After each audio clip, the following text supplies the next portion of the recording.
Hello and welcome to another 100% human video, my friends. Today with a little bit of a tutorial. Before the Elden Ring DLC hits us, some of you might want to play through Elden Ring once again. And I will show you how to set up your character in 1 hour to become really strong at the beginning of Elden Ring before starting killing bosses in Limgrave, Liurnia or other early areas of the game. So I hope you enjoy this. I'm gonna make like chapters so you can jump to whatever chapter you want if you want to see only some specific parts. And also a little bit of a disclaimer at the beginning. I will not pick up every item or every grace on the way. I would recommend you to do it, of course. That sets up your character even better. But for the sake of speed, I will just like not do that. Yeah, with that out of the way, let's get started. So what I usually pick at the beginning of a setup is the Samurai. It has the perfect stats, and not only does it have the perfect stats, it also has the Uchi Katana, which is, in my opinion, the strongest early game weapon, or the strongest weapon you can have after picking a character in general. Like, the Unsheath move is unmatched, and not only does like a lot of damage, also deals a lot of poise damage to the enemies, so they stagger early on. Yeah, you pick up the item, obviously, to open the door, as you all know. For some parts, I will speed up the video a little bit, so we don't sit here forever. And I'm gonna continue talking and commentating along the way. And yeah, if there are any questions, or if you need some other tutorials, or have any, I don't know, additions you wanna... Yeah, something you want to say, you can just put that down in the comments and I will go through all of that and answer it as good as I can. So you jump down here. Crafted Sign is not a necessary kill at the beginning. You have to kill yourself afterwards anyways. I mean, you can try to kill him if you want to kill him, but it's not like necessarily at the beginning of Elden Ring. But feel free to try that. I didn't do it because, you know, for the sake of speediness. You jump over here, you open the door. Same goes for Soldier of Godric. If you feel like you want to kill him right on, then go for it, of course. The reason I unequipped my armor here is that I want the light roll. Like, I just like having the light roll on Elden Ring, and I feel like it's the best way of rolling, and it's just the most comfy way on Elden Ring, and that's why I always try to have the light roll going, but keep the armor going if you want. It doesn't really matter.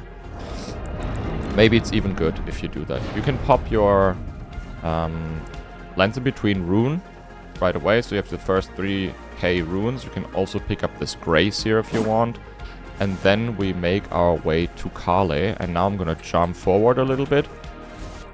Yeah, here you pick up the smithing stone right next to Kale, and then you talk to him, and you buy the cracked pots. It's always good to have these cracked pots, because they, yeah, you can make like a lot of materials out of it, and you can also buy the Missionary's Cookbook if you want to buy it. The Missionary's Cookbook is really good, because it has holy pots.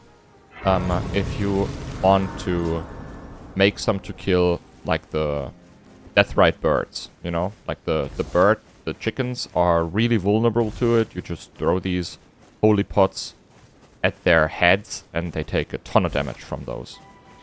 You can also come back later and buy it there. Over there you'll find some kukris. You can pick them up. They're really nice to have as well. And I would recommend picking them up because they're on your way anyways. So now we're gonna jump forward all the way to the Grace. Talk to Melina, of course, to get Torrent. And yeah, get on Torrent right away. After you did so, you don't have to level up, as you can see. Like, I will tell you when I leveled up, but I did at the very end of the setup, basically. So it's not that I level like specific stats or anything. You don't need to level up anything until the setup is over, but you can, like, just, you know, to not lose any runes or whatever. Kill this guy with an Unsheath move, and then pick up the flail out of the chest, because the flail, we need this for 2 reasons. First and foremost, the flail is gonna help us to kill the Dragon Mama a little bit faster, because the Dragon Mama is gonna be like a lot of runes, and we want those, of course. And also for picking up our weapon. Like there will be an NPC we have to kill in Liurnia to pick up our main weapon of this run, or of the setup. And then you guys will need the flail there to... I mean, you can also kill him without the flail, but it's going to be much harder, and with the flail it's a free kill. You go over here, pick up these smithing stones. Remember, like, pick all these smithing stones up. It's very important that you do so, because you need, at the very end of the setup, 12 smithing 1s and 12 smithing 2s. You will easily end up with those. And, yeah. If you just pick up all the ones I do. You can pick the stone sword key over there if you want to do that, because you need them anyways throughout your Elden Ring playthrough. The grace I just used is also very important, so make sure to get this grace. And then you're gonna go here and pick the strength, not crystal, for your physics flask. Our physics flask, I'm not gonna set it up, or like I'm gonna pick the physics, but unfortunately I forgot to use it on this like setup, but it's not that big of a deal, so you know where to get the knots, and you can use them then in your own playthrough. Like the strength knot obviously gives you 10 strength for like 3 minutes, I believe, which is very, very, very good, especially in the early game, of course. And you should absolutely put that in your physics flask, because the weapon we are going to use is a strength weapon. Pick the Exalted Flash. The Exalted Flash is always cool to have. It's like a 30-second buff. It gives you 20% more damage, which is super uber strong. You can go to Alexander as well, free him out of his like out of his hole. I decided to not kill any NPCs on this setup, because I have no idea if you guys want to go through all the NPC quest lines you can possibly go through on your playthrough. If you decide to do so, I thought to myself, maybe it's good to not kill any NPCs, even if they have like good talismans like Alexander. Like he has the Alexander's shard, and which is like pretty good, but yeah, it is a quest line you might want to go through, right? So I decided to not kill him and pick other talismans. We are going to pick 4 talismans on this setup, just so you know. There's another smithing 2 or 2 smith. I'm sorry, another smithing 1 or 2 smithing 1s. You're just going to pick those, and then you are going to buy a cracked pot here, and you can also buy another smithing 1, or you can also buy all 3, but it's not necessary. You can just buy 1 and move on, because there will be enough for us to grab throughout the setup. Maybe you noticed that I picked up some mushrooms already. That's really, really nice. And what is even better is Trina's lilies. Whenever you can, pick up Trina's lilies. Those are important to make yourself some sleeping pots. For your Elden Ring playthrough, sleeping pots will be super convenient. Some bosses, or most bosses, especially the mini bosses in between, you can sleep them with those pots. And that gives you a whole lot of time to attack them while they are asleep, or just in the process of waking up. And here on this graveyard is the recipe for the sleeping pots. It's the guy in the middle there. And all around the sleeping pot recipe are runes. You're obviously going to pick up all these runes. And then you want to pick the sleeping pot recipe for the rest of the playthrough. Super convenient, as I mentioned already. And this makes your playthrough much easier, especially on bosses like the Godskin duo, because I mean most of you guys know that already, but you can sleep the Godskin duo, of course, and yeah, it makes the fight much more convenient. So now all the way to the Church of Marika, third Church of Marika, you pick up the Flask of Wondrous Physics, you pick up the Sacred Tear, you obviously gonna get the grace. After you did that, you are off for the first medallion. There's some things we pick along the way, but what you want to go for now is the first medallion, because this first medallion is one of two. We need to go to Altus Plateau. And we want to go to Altus Plateau even in the setup, because there's a bell bearing up there.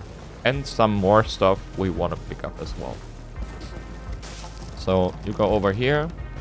Go around the minor Erd tree and pick some of these tarnished golden sunflowers. They are great. You need them for the holy pots and also the spiked cracked tier.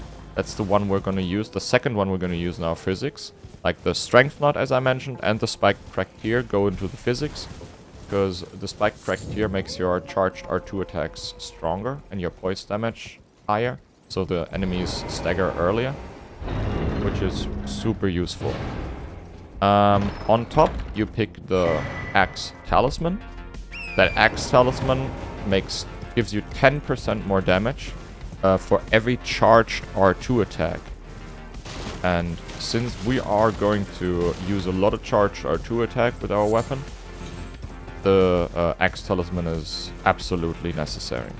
So pick up the Axe Talisman. And then you go for Fort Haight. There's a graze next to Fort Haight here. You can pick up this graze because you need it later. You know, like there will be the Radahn fight, and then there's the comet coming down here, and to be close to the underground later on, you have this graze, and then you can just teleport here. Since you're already here, that's perfect. You go up here and around. And you will pick up this golden seed. On the way, I will pick up like all the golden seeds I can, because I want you guys to be set up with some flasks, of course, and also some sacred tears. I think we're gonna pick only 2 sacred tears, but that's enough for the early game. You can like get more later on, but for the early game, that's absolutely more than enough. Fort Haight, you go around like I just did. And then just shoot these guys with like mighty shots. One mighty shot kills them. You sneak over here, there's a rat. And mighty shot the rat as well. And then you are just basically through Fort Haight already. There's another guy up there. One more mighty shot should do the trick. And then you can just sneak past the knight. Like there's one knight. This knight drops Bloody Slash, which is pretty cool. You can kill him if you want, but be careful, he's not, like, weak. You know, like, he can fuck you up. So be careful if you fight him, but if you want to do so, do it. Why not? You know, we're not that strong yet, but this is going to change soon. So we pick up the Dectus Medallion here, the first half, and then back to the third church of Marika, where we came from. Afterwards, we are making our way. We're gonna make our way into Kellet, because we need to get the second half, of course, and we want to pick up some more items in Kellet. And the best way, like there are 2 ways to get into Kellet. Like either you use the teleporter further down below, that teleports you all the way to the end of the Dragon Barrows next to Gurang. Or you're gonna go like the more traditional way. Just gonna jump up here and then you go to the right into Kellet. Pick up these Trinas, of course. And yeah. Make sure to be further to the right here when you enter Kellet. If you go further to the left, I mean there is a church and there is a sacred tier, if I remember correct. But you will be invaded. So you can make that decision to like try to fight the invader and get like the sacred tier, or you just run into Kellet and go about your way and come back later when you're stronger and then fight the invader. You can get this grace and then fight him later, you know, that's not a problem at all. And yeah, then all the way straight. I'm gonna clip a little bit forward, like you go all the way straight down the cliff here to the grace. You can pick this grace. I decided to not to. There's the, if I remember correct, there's the duo boss fight, the Pumpkinhead duo boss fight there. And you can fight them later, you know. Just pick the grace and come back later. Where sleeping pots, by the way, are really good as well. If you use sleeping pots on those, I believe they attack each other, which is kind of nice. Jump over to Greyroll's Dragon Barrow. You can pick this grace as well. And before going to Fort Faroth, where the second half of the medallion is, we're gonna go left here. All the way up. Like there's a merchant shack all the way up there. Be careful with these dogs. There are some of these Tyrannosaurus dogs. If you run the way I run it here, you will not be attacked by them. But be careful, you know, they're fast and they're like super strong and they will one-shot you at this point in the game. So be very careful with them. Pick the grace here. That's an important one actually, because you can come back later for the bell-bearing hunter fight. And get the beast repellent torch. That's the important item. That's why we're here. Because you want this torch. This, as the name says, repels beasts. You can use it here already if you want to do. These dogs will not attack you if you use it. They will shy away the moment you put it into your hand and you wield it. That goes for many other enemies as well, but not for all. For example, the harpies or the bats in Fort Faroth, they will attack you. First, I don't know how many enemies attack you regardless, but there's probably a list somewhere online. This dung beetle there, if you want to come back later, has a somber 8 or a somber 9, I'm not quite sure. And down there at the tower, foot of the tower, there's a somber 8 or 9. I think down there is the 9 and the dung beetle has the 8. So just so you know that there's high somber stones here. And then you go just past those dragons. And past Mama Dragon as well. Because we want to do two things now. First and foremost, we're going to enter Round Table Hold, because we didn't do that yet, and we have access to Round Table Hold as soon as we're in Khaled. If you sat at a grace earlier already, you might already have entered Round Table Hold, but that's no problem, because there's not much to do in Round Table Hold for us other than technically buying a dagger, but you can also buy that dagger later. So I'm gonna sit at the grace here at Fort Faroth, then Melina appears, and we will go to Round Table Hold. We'll jump into Round Table. I'm gonna fast forward every once in a while. I hope that's alright.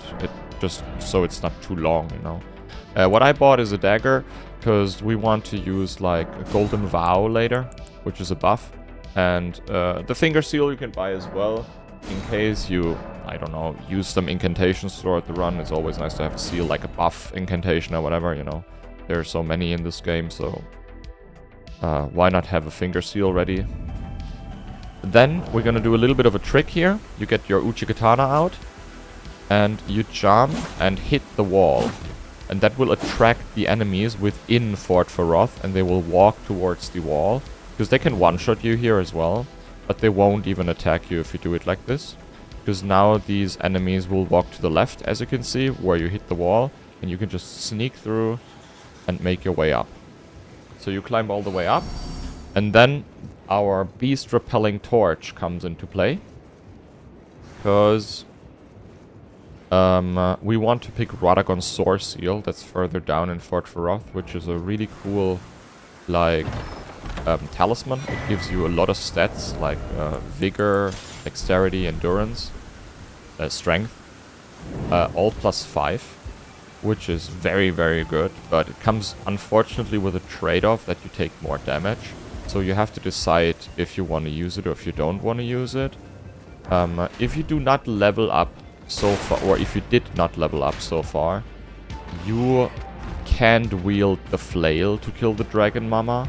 But with Radagon's Sword Seal equipped, you can't wield the flail. So, yeah, you just, I decided to not level up so far, so I just equip it, and then I'm able to wield the flail. You also have the runes to technically level up, like the, I don't know, 3 dexterity you need to level up to wield the flail without it. But it's up to you, you know. You can try it, and if you like it, then go ahead. and use it, right? I decided to go gate front, make it day, and then we pick up one more item before we kill the Dragon Mama, and that's the Golden Fowl Foot. The Golden Fowl Foot is very important, or kind of nice. It's not like necessary to pick it up, but I would recommend it because it gives you 20% more runes after killing like an enemy or a boss. And that's super convenient because we get like 20% more runes after killing the Mama. The Mama Dragon Grey Roll. You are just gonna go straight past the bridge, and that's why I made it day, because there's a Knight's Cavalry on that bridge on like at night. And they're annoying, you know, so why not just make it day and avoid the Knight's Cavalry. There's another smithing 1. Pick this up. And then you want to go on that hill over there. Now we have 8 smithing 1s, as you can see. So we need 4 more smithing 1s. We will get those in Liurnia. And the rest of the smithing 2s, obviously, as well. Go around here and pick up this item over there, where these 3 guys are. That's the Golden Fowl Foot. And then just, you know, run away again. Unfortunately, you cannot teleport away until the aggro is gone. So you gotta run further away, and then you teleport back to Fort Faroth. Now we're gonna do what I already mentioned. We're going to kill Mama Dragon Grey Roll. Which takes a little while. So I will fast forward. Before or right after you killed the Mama Dragon, you have to use the Golden Fowl Foot, okay? Remember, that's important. You can also put it into your quick item thing down there. You just use the Spinning Slash as like until the bleed procs, and you do this like over and over again until Mama Dragon is dead. You don't have to have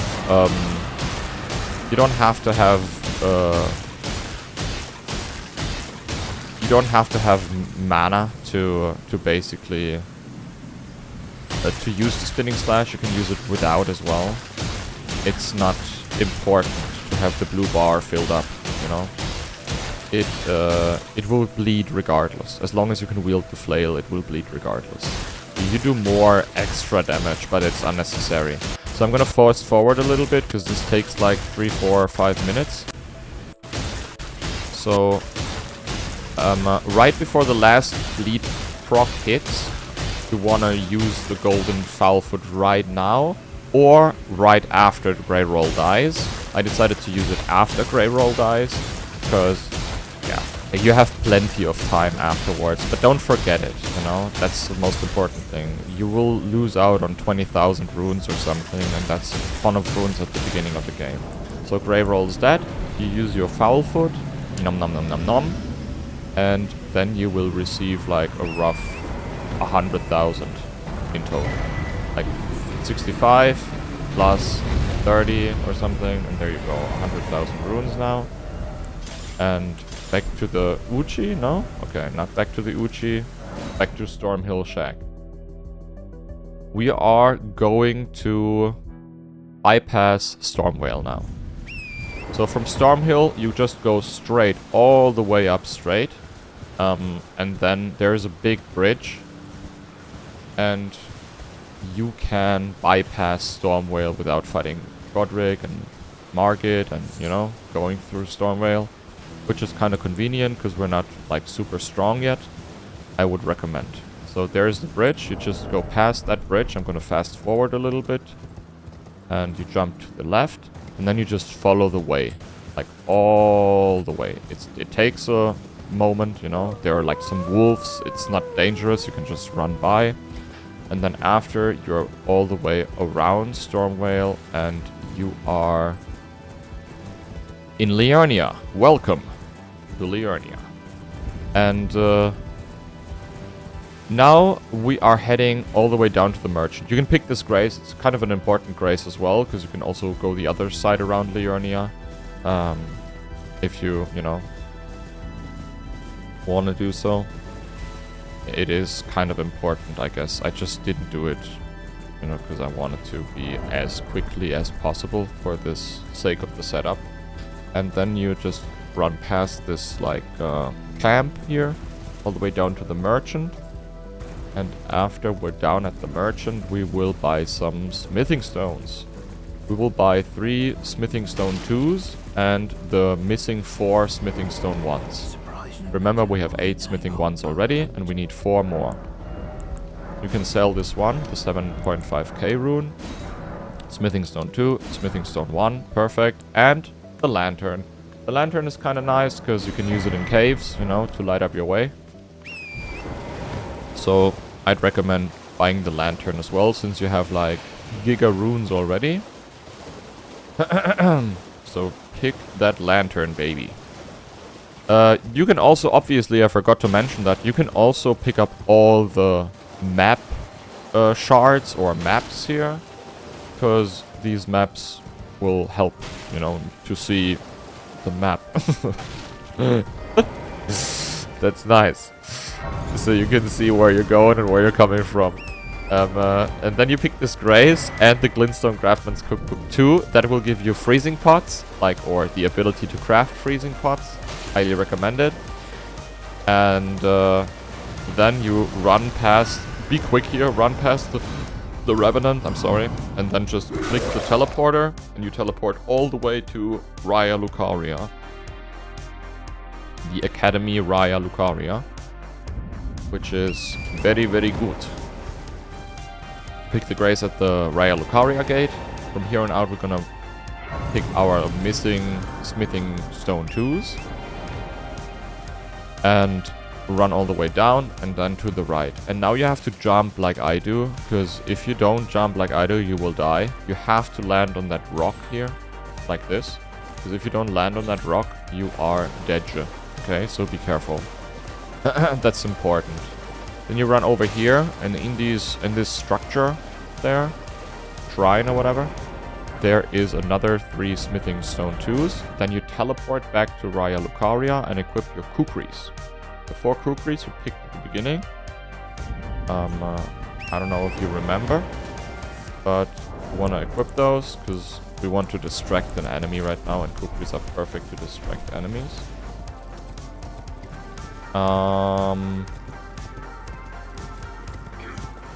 Yeah, you run around here. Just ignore the enemies. They will try to attack you, but they won't reach you. Go on this roof and now throw kukri at the wall behind the crab. Because, you know, you want to distract it to go away a little bit. So you can drop down, because there's another 3 smithing stone 2s. And now we are at 9, if I counted correct. We should have 9 smithing 2s now. And now we are going to grab the last 3. And then we have 12 smithing stone 1s and 12 smithing stone 2s. That gives us a +6 weapon already. A smithing weapon +6. Which is very good. But we're not done yet. Be careful to not, like, wake up these lobsters. There's another one patrolling, but it won't see you. So don't you worry about it. Let them sleep. They are fucking dangerous. It's super insane. These lobsters are the worst enemies in the game. As you can see, we have all the smithing stones we want, and now we're gonna get our weapon. So run over all the way over here and pick up these Trinas. And then you are about to kill this NPC. It's called Boggart, and he has our weapon. And you have to kill him to get it. Hit him once to push him into the corner, and then start the spinning slash, okay? That's very important, to hit him once before. He will not be able to respond, because he will be constantly staggered. Boom, there you go. Easy kill. You can obviously try to kill him differently, but he's not easy to fight, so be careful. Equip your weapon. This is going to be the weapon we're going to use, at least at the early stages of the game. I highly recommend using it. It's super good. It's an absolute S tier weapon. The only downside for this weapon is the range. Like, you have to be very, very close to enemies to hit them. It's going to take a little bit of practice for some enemies, but it is extremely strong and extremely fast. And I do not talk about the R1 attack, I'm talking about the R2 attack. Like charged R2 attacks, or heavy attacks as we call them, are super strong on this weapon because they're extremely fast. And you can do multiple at a time, so I recommend using the charged R2 attack on this weapon. Not only is it like strong in terms of damage, it also does a lot of poise damage. And it will give you... yeah, it will give you the ability to stagger enemies like very, very fast. So now we are going to teleport to Round Table Hold? No? Oh no, we're not going to teleport to Round Table Hold. We're going to make our way to EG, and from EG onto the plateau. What I just did there was, after killing Boggart, I'm so sorry, I was talking about the weapon. After killing Boggart, you get the necklace as well. And the necklace enables the Rhea questline. You want to go and talk to Rhea before you go to the plateau, because it like gets the questline going, and you will meet Rhea on the plateau again, which is very nice because it gives you a free entry to Volcano Manor, you know. I will show you where she is, because we're gonna run by her anyways. So after killing the guy and getting the weapon, go to Rhea real quick and activate the questline, get the letter from her, and then you can make your way to the plateau. So use this teleporter, and then we teleport all the way to the very end of Liurnia, which is super nice. You can also grab that map here, and then we're running to EG. EG is that blacksmith friend, Rani's blacksmith friend. And he has somber stones. So he has somber 1, 2, 3, and 4. He sells those. If you want to set up a somber weapon, EG is your best friend, so pick this grace here, okay? Very important grace next to EG. And then you run it like I do run it here to avoid the magic. First to the left, and then you run all the way to the right, and then you stay on this side and the magic will not hit you. She will always shoot past you, just stay on the right side. And you are good. So what we're gonna do now is we're going to pick up some more items and then, or some more material, and then we are off to Altus Plateau. There's a pond over there, like a little bit of a, yeah, I don't know, a bit of a pond. And in this one there are some tree nut lilies and some mushrooms. And I always like to pick those because, you know, you can never have enough sleeping pots in this game. So grab those, bibbidi bobbidi boo, some mushrooms, and then all the way to Altus Plateau. And there's also another church up there, if you just saw that.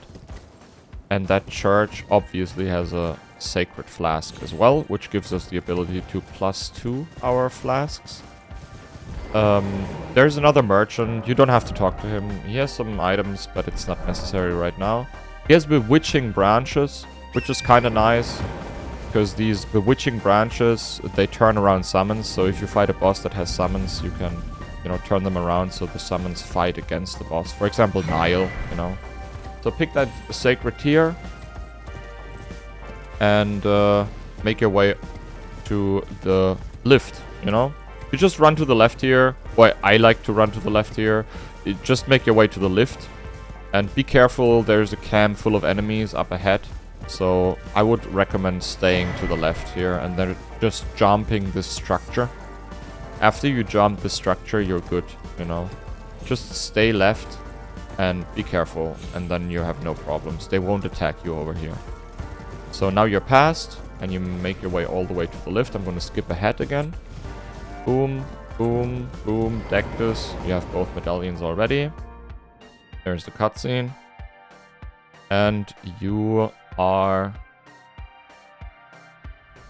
on Altus Plateau. Welcome. There's Rhea, as you can see, to the right here. And you can take her hand from here to Volcano Manor if you decide to do so. But before you do anything on this plateau, you activate this grace for 2 reasons. First, you have a grace next to Rhea if you want to go to the Volcano Manor. And secondly, for Radahn. Like, after you activate the Grace, up here on Alps Plateau, the Radahn fight is ready, and the festival starts. So you could technically fight Radahn right now. I don't know why you would do that, but you could, you know, just so you know. And now we're gonna go all the way straight. There's some golden seeds we're gonna pick up. There's the bell bearing we're gonna pick up. And then we're almost done with the setup, you know? Like, there's some more way we have to run. But other than that, we're almost done with the setup. So you run past... Don't go to the left here, up the stairs, because it's very dangerous. You want to run to the right, next to the stairs, all the way up. I'm going to skip a little bit ahead again. All the way up. And then when you're here, at these stones, at the stone structure, you just jump up. And you just jump up here. And you go here into the stairs. And then you run past the duo. Like the horseman duo. They will, you know, do their little opening or whatever, and you just run past all the way to the Grace. And as soon as you're at the Grace, activate the Grace, you're safe. I know I have 100,000 runes. You can level up already, of course, as I mentioned. However you want to level up, I would recommend Vigor, you know. But don't spend all the runes. It's important that you have like 30,000 runes left, because you want to upgrade and you have to buy some smithing stones. So do not spend all the runes. Just so you know. After you pick the Grace and the golden seeds, you go down here. And then there is a mine down here. And that mine is called the Sealed Tunnels. And within those tunnels, there is the bell bearing. No worries, you don't have to fight a boss. It's one of the bell bearings you just get basically for free. There's one enemy guarding it, but we'll just take quick care of it. You know, it's not that hard. You jump and you go into the sealed tunnels like this. And you sneak so you don't attract the other guys. Charged R2, charged R2, quick attack, boom, dead. And then open the chest. There it is, the bell bearing. You cannot teleport out of here, you have to run out. So, like, run all the way back. That's already it. And as soon as you're out, you teleport to the Grace you just came from, because there are 2 more golden seeds we want to pick up further up the stairs. So you are going to the right again here, because if you run up the stairs there will be a gargoyle landing, and the gargoyles, as we all know, are very fun enemies. So just like stay on the outside here and go straight up. There is no enemy here other than these slugs. And after you make your way all the way up, you pick these golden seeds here, and then you're good. Afterwards, go to Round Table Hold, of course, and now you can, like, if you didn't level up to this point, you can buy the stones and use all your runes you have to level up. So now we're gonna get much stronger. You get the Maiden, the Bell Bearing, you buy 12 Smithing Stone 3s and 12 Smithing Stone 4s. And that gets you a plus 12 weapon now, which is very, very, very good at the beginning of the game. You'll have a lot of fun with a plus 12 weapon in Limgrave and in Liurnia as well, of course. This is going to be nice. So here it is, plus 12 iron balls, but we're not done yet. There's some more stuff to make you even stronger. Pick the flasks, of course, or at the flasks and at the tiers. So now you have 7 flasks and plus 2, which, you know, heals you a little more. Get some vigor, get some strength, like your weapon scales with strength. If you want to use a different weapon, you can also level something else. But I would recommend 30 vigor at the beginning. That is very, very comfortable for the beginning. Your health bar is now comfortable for the entirety of the Limgrave section, the Weeping Peninsula section, and the Liurnia section. That's super, super, super good, and you will not struggle at all. So now, there are 2 more things to do. We're going to pick up the Ash of War. That is an Ash of War that is really good for our weapon. It's called CragBlade. And it's right down where Radahn's castle is. CragBlade adds up damage to your weapon and poison damage to your weapon. So it is perfect for this one. So we're gonna go all the way down to Radahn's castle now, and we will pick it up there. And after that, there's a second thing we want to pick up, and that's the Golden Vow and some more talismans. And after that is done, the setup is concluded. And then you're really, really, really strong to the beginning of the game, and you will have a lot of fun playing through the early stages and mid stages of the game. You will obviously get even stronger in progression, but that is, like, basically, I would say, one of the best setups you could potentially do. You know, there's obviously more nitty-gritty stuff you could do at the beginning, but I think in terms of how quick it is and the value you get out of it, this is one of the best, like, ways to set up a character on Elden Ring. And it's roughly an hour. Like, it took me an hour to set this up. Like 50 minutes, you know? And after that's over, you can have a ton of fun with the game, and you will be astounded by how much damage you'll do to these early game boss fights. Yeah, run the way I run. There is a merchant to the left. He sells poison knives. And if you want some poison knives, go ahead and buy some. I mean, you don't have many runes left, but for now at least. You can buy some if you want to do that. You obviously will get much more runes, or many more runes, by killing all the bosses up ahead of you. But for now, you're kinda out of runes, you know, and the level up for you, obviously, I don't know what level you are right now, like level 30 or whatever, will cost a little bit more than 5k. Yeah, ignore this guy. As soon as as long as it's day, you have no problem here, you can just run straight. But if it should be night for you, there's a Knight's Cavalry here, so try to make your way around the Knight's Cavalry. And make it all the way to Radahn down there.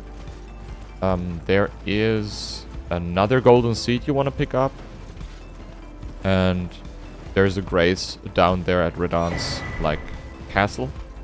That's something you really want as well, because, you know, at some point in the game you obviously want to fight Radahn, and it's very convenient to have that grace when you can just, like, teleport here and then go immediately into the Radahn fight. But I wouldn't recommend doing it right now, because, you know, he's gonna fuck you up. He's, like, really, really, really hard boss, or one of the hardest bosses in the game, I would actually say. So be careful with this one. So as you can see, the teleporter is active now, and you can just teleport into the castle because of that grace we picked on Altus Plateau. And now you get this grace, as I said, and then you go around this tower, and all the way where the swords are, up there, there's like a dung beetle here. And this dung beetle has the CragBlade.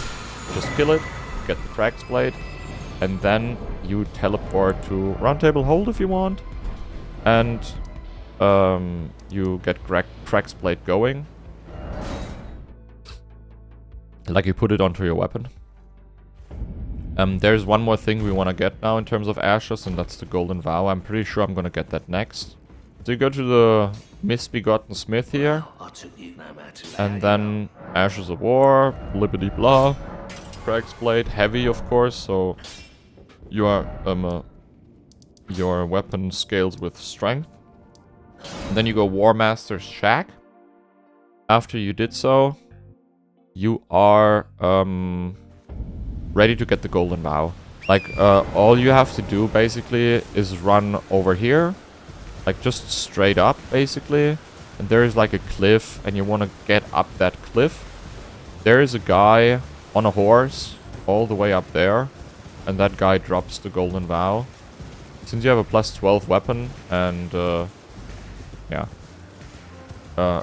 and already some stats, it's not going to be a problem. Just jump off the horse, R2, R2, boom. Heavy attacks, always heavy attacks, guys, okay? That's right. I cannot say this enough. Like, always do the heavy attacks. This weapon is made for heavy attacks. After you pick the Golden Vow, you go to the Saints Row Bridge, and this is another talisman we're gonna pick here. Jump down and make your way all the way down this ravine. Like, you can do it like this to avoid these, like, tentacle boys down there. Jump down here, and there's a cave to the left. It's called the High Road Cave. And you are running through this High Road Cave. Remember, you bought this lantern earlier? You can use it here. Like, this is a really dark cave.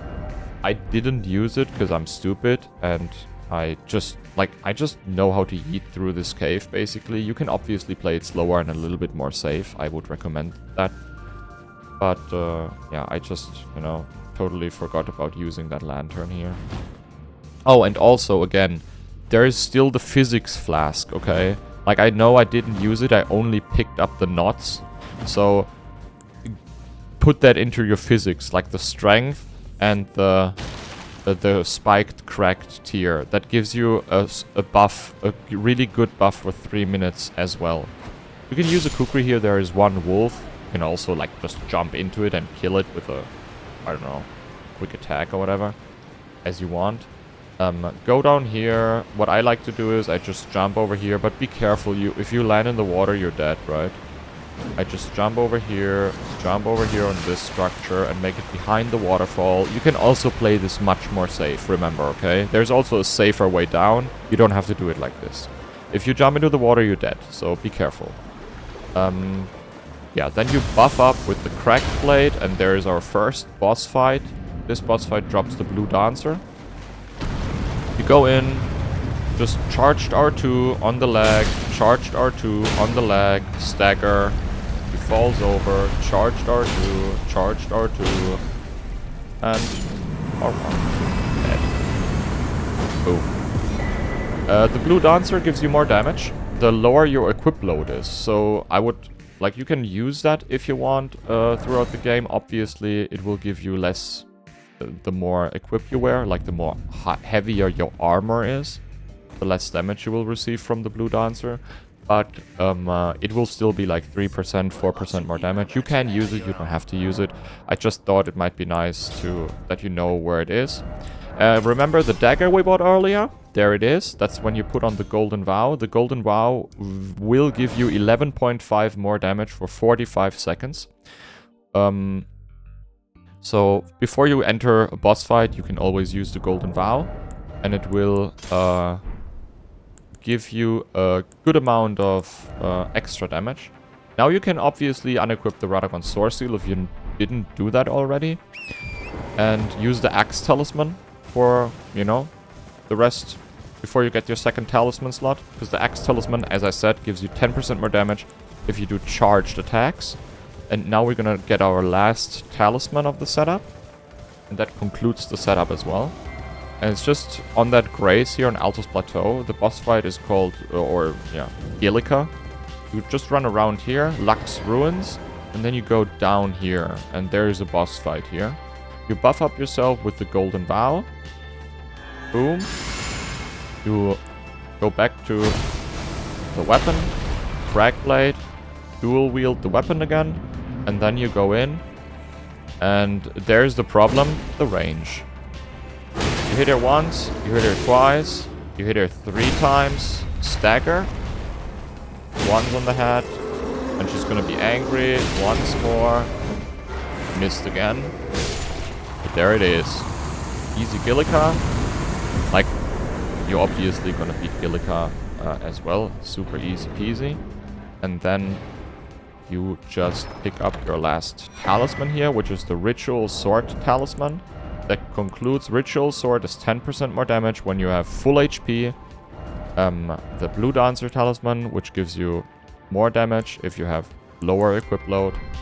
Radagon Sword Seal with the stats. And Axe Talisman, 10% more damage.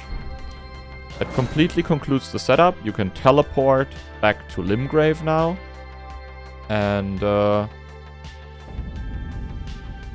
yeah, you can start your playthrough of Elden Ring right now with this setup, and will make you super, super strong at the beginning of this game. Here are the buffs again. I hope you enjoyed this little bit of a tutorial, guys. I know it was long, but I hope it helps. Thank you very much for watching. If you want more of those, like, leave a comment down below, or, you know, follow and subscribe the channel, of course. And if you want to see more challenge runs, come over to Twitch. I run there challenge runs on all of these games. Dark Souls 1, 2, 3, Bloodborne, Sekiro, Elden Ring, of course. Every single day. And I would love to have you. Thank you very much for watching, and I'll see you in the next one. Bye bye.